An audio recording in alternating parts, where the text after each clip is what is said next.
Welcome to my channel. ఇది ఫార్మరోజా oil తీసే విధానం. Palmarosa oil distillation unit.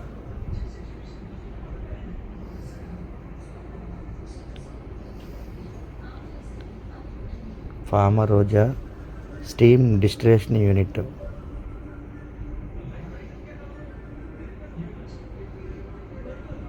అది మీకు కనిపించేది సపరేటర్.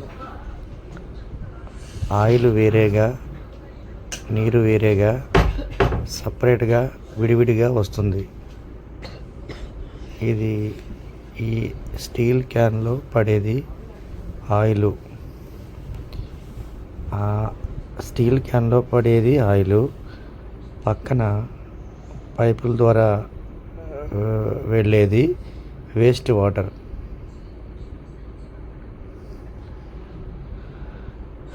ఆయిల్ సపరేట్గా, నీరు సపరేటర్గా వెళుతుంది.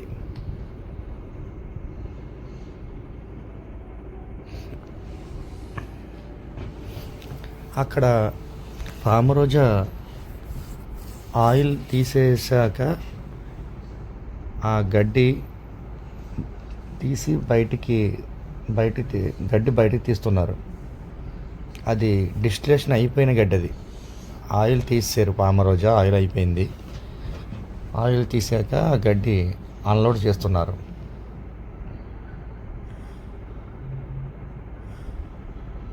మళ్ళీ అదే ట్యాంకులో మళ్ళీ ఫార్మరోజా ప్యాకింగ్ చేస్తారు. ఈలోపు అదిగోండి ఆయిల్ వస్తుంది, చూశారు కదా. ఫార్మరోజా ఆయిల్. ఫార్మరోజా అటువైపు ఉన్న ట్యాంకు ఇప్పుడు డిస్టిలేషన్ జరుగుతుంది. ఇప్పుడు ఈ ట్యాంకు ఇంతకుముందు డిస్టిలేషన్ అయిపోయిన ట్యాంకులో ఉన్న గడ్డి బయటికి తీస్తున్నారు. అయితే అది అయ్యేలోపు ఈ డిస్టిలేషన్ అయిపోయిన గడ్డి తీసి మళ్ళీ కొత్త గడ్డి అందులో ప్యాక్ చేస్తారండి.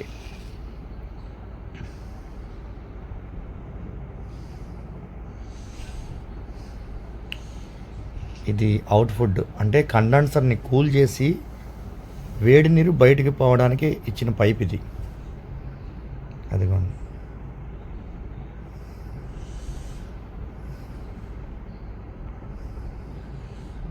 కండెన్సర్ని కూల్ చేసి బయటికి పంపిస్తామన్నమాట. అదిగోండి మొత్తం అలా తీసి బయటపడేస్తున్నారు ఆయన. ఈ డిస్టిలేషన్ అయ్యేలోపు ఇందులో ప్యాక్ చేసుకుని రెడీగా ఉంచుకుంటే అది డిస్టిలేషన్ అయిపోగానే ఆ క్యాప్ తీసుకుని దీని మీద పెట్టి మళ్ళీ దాన్ని డిస్టిలేషన్ చేసుకుంటూ ఉంటారు. మళ్ళీ ఈ ట్యాంక్లో ఉన్న గడ్డి తీసి బయటపడేస్తూ ఉంటారండి. అలా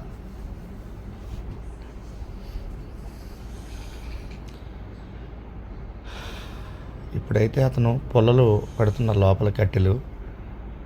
మనకి కట్టెలు కూడా పెట్టే అవసరం ఉండదు, ఎందుకంటే అక్కడ తీసేసి ఉన్న